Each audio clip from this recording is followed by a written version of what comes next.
राधे कृष्ण राधे कृष्ण।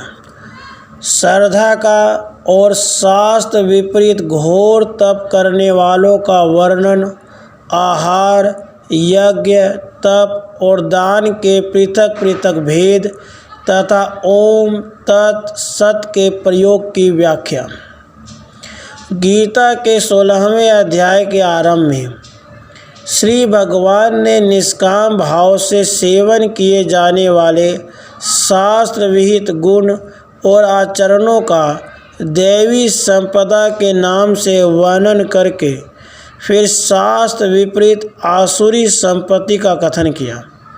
साथ ही आसुर स्वभाव वाले पुरुषों को नरकों में गिराने की बात कही और यह बतलाया कि काम, क्रोध और लोभ ही आसुरी संपदा के प्रधान अवगुण हैं और ये तीनों ही नरकों के द्वार हैं।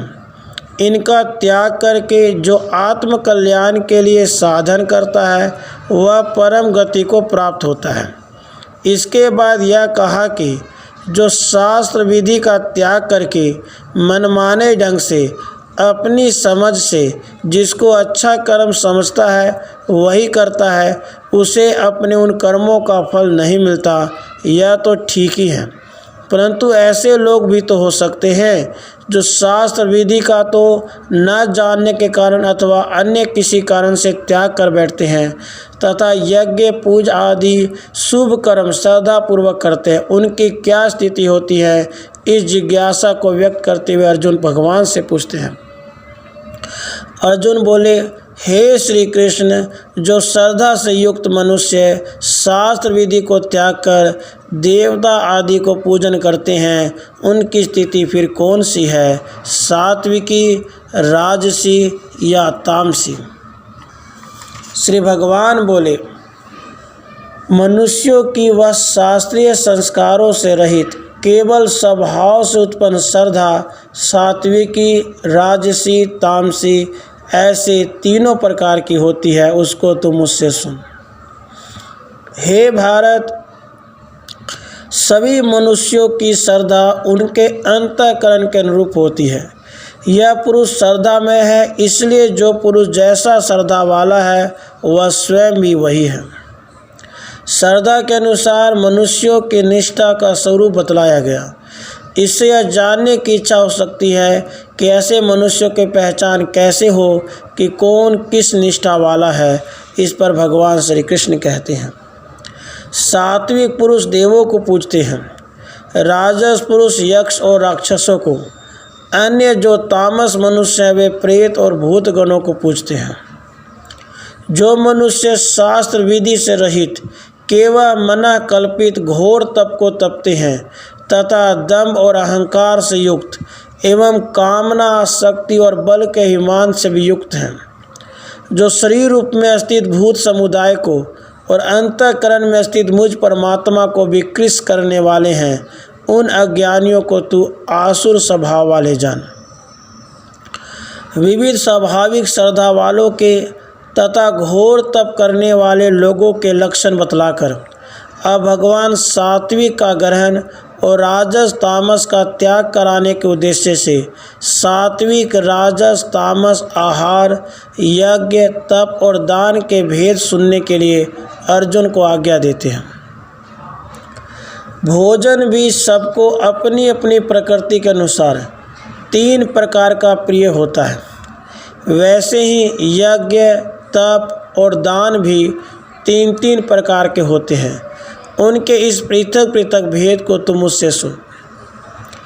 आयु, बुद्धि, बल, आरोग्य, सुख और प्रीति को बढ़ाने वाले रसयुक्त, चिकने और स्थिर रहने वाले तथा स्वभाव से ही मन को प्रिय ऐसे आहार अर्थात भोजन करने के पदार्थ सात्विक पुरुष को प्रिय होते हैं।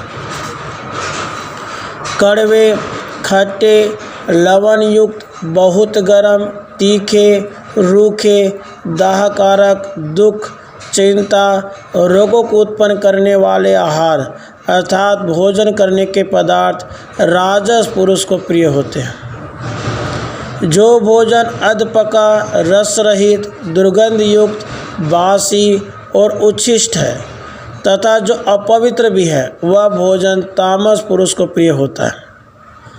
जो शास्त्र विधि से नियत यज्ञ करना ही कर्तव्य है, इस प्रकार मन को समाधान करके फल न चाहने वाले पुरुषों द्वारा किया जाता है, वह सात्विक है। परंतु हे अर्जुन, केवल दंभाचरण के लिए अथवा फल को दृष्टि में रखकर जो यज्ञ किया जाता है, उस यज्ञ को तू राजस जान। शास्त्र विधि से हीन, अन्न दान से रहित, बिना मंत्रों के, बिना दक्षिणा के, बिना श्रद्धा के किए जाने वाले यज्ञ को तामस यज्ञ कहते हैं। इस प्रकार 3 प्रकार के यज्ञों के लक्षण बतलाकर अब तप के लक्षणों का प्रकरण आरंभ करते हुए 4 श्लोकों द्वारा सात्विक तप के लक्षण बतलाते हैं। देवता, ब्राह्मण, शरीर, गुरु, ज्ञानी जनों का पूजन, पवित्रता, सरलता, ब्रह्मचर्य और अहिंसा, यह शरीर संबंधी तप कहा जाता है। देवता, ब्राह्मण, गुरु और ज्ञानी जनों का पूजन, पवित्रता, सरलता, ब्रह्मचर्य और अहिंसा, यह शरीर संबंधी तप कहा जाता है। किंतु जो उद्वेग न करने वाला, प्रिय और हितकारक एवं यथार्थ भाषण है तथा जो वेद शास्त्रों के पठन का एवं परमेश्वर के नाम जप का अभ्यास है, वही वाणी संबंधी तप कहा जाता है। मन की प्रसन्नता, शांत भाव, भगवत चिंतन करने का स्वभाव, मन का निग्रह, अंतःकरण के भावों को भली भांति पवित्रता, इस प्रकार यह मन संबंधी तप कहा जाता है। फल को न चाहने वाले योगी पुरुषों द्वारा परम श्रद्धा से किए हुए उस पूर्वोक्त 3 प्रकार के तप को सात्विक कहते हैं। अब राजस तप के लक्षण बतलाए जाते हैं। जो तप सत्कार, मान और पूजा के लिए तथा अन्य किसी स्वार्थ के लिए भी स्वभाव से या पाखंड से किया जाता है, वह निश्चित एवं क्षणिक फल वाला तप यहाँ राजस कहा गया है। अब तामस तप के लक्षण बतलाते हैं, जो कि सर्वथा त्याज्य है। जो तप मूढ़तापूर्वक हठ से मन, वाणी और शरीर की पीड़ा के सहित अथवा दूसरे का अनिष्ट करने के लिए किया जाता है, वह तप तामस कहा जाता है। 3 प्रकार के तपों का लक्षण करके अब दान के 3 प्रकार के लक्षण बतलाते हैं। दान देना ही कर्तव्य है, ऐसे भाव से जो दान देश, काल, पात्र के प्राप्त होने पर उपकार न करने वाले के प्रति दिया जाता है, वह दान सात्विक कहा जाता है। किंतु जो दान क्लेश पूर्वक तथा प्रत्युपकार के प्रयोजन से अथवा फल को दृष्टि में रखकर फिर दिया जाता है, वह दान राजस कहा जाता है। जो दान बिना सत्कार के अथवा तिरस्कार पूर्वक अयोग्य देश काल में और कुपात्र के प्रति दिया जाता है, वह दान तामस कहा गया है।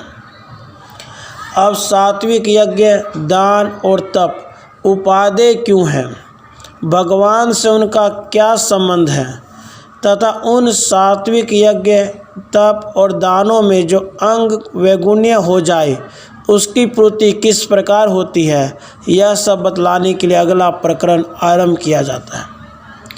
ओम तत् सत। ऐसे यह 3 प्रकार का सच्चिद आनंद घन ब्रह्म का नाम कहा है।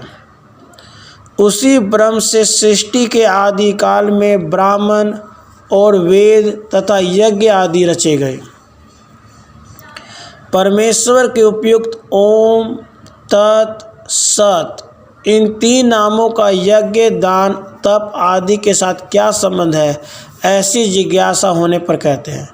इसलिए वेद मंत्रों का उच्चारण करने वाले श्रेष्ठ पुरुषों की शास्त्र विधि से नियत यज्ञ, दान और तपरूप क्रियाएं सदा ओम इस परमात्मा के नाम को उच्चारण करके आरंभ होती है। तत् अर्थात तत् नाम से कहे जाने वाले परमात्मा का ही यह सब है। इस भाव से फल को न चाहकर नाना प्रकार के यज्ञ, तप रूप क्रियाएँ तथा दान रूप क्रियाएँ कल्याण की इच्छा वाले पुरुषों द्वारा की जाती हैं। सत, इस प्रकार यह परमात्मा का नाम सत्य भाव में और श्रेष्ठ भाव में प्रयोग किया जाता है तथा हे पार्थ, उत्तम कर्म में भी सत शब्द का प्रयोग किया जाता है तथा यज्ञ, तप और दान में जो स्थिति है वह भी सत इस प्रकार कही जाती है और उस परमात्मा के लिए किया हुआ कर्म निश्चय पूर्वक सत ऐसे कहा जाता है। इस प्रकार श्रद्धा पूर्वक किए हुए शास्त्र विहित यज्ञ, तप, दान आदि कर्मों का महत्व बतलाया गया। उसे सुनकर यह जिज्ञासा होती है कि जो शास्त्र विहित यज्ञ आदि कर्म बिना श्रद्धा के किए जाते हैं उनका क्या फल होता है। इस पर भगवान इस अध्याय को उपसंहार करते हुए कहते हैं, हे अर्जुन, बिना श्रद्धा के किया हुआ हवन, दिया हुआ दान एवं तपा हुआ तप और जो कुछ भी किया हुआ शुभ कर्म है वह समस्त असत इस प्रकार कहा जाता है। इसलिए वह न तो इस लोक में लाभदायक है और न मरने के बाद ही। राधे कृष्ण, राधे कृष्ण।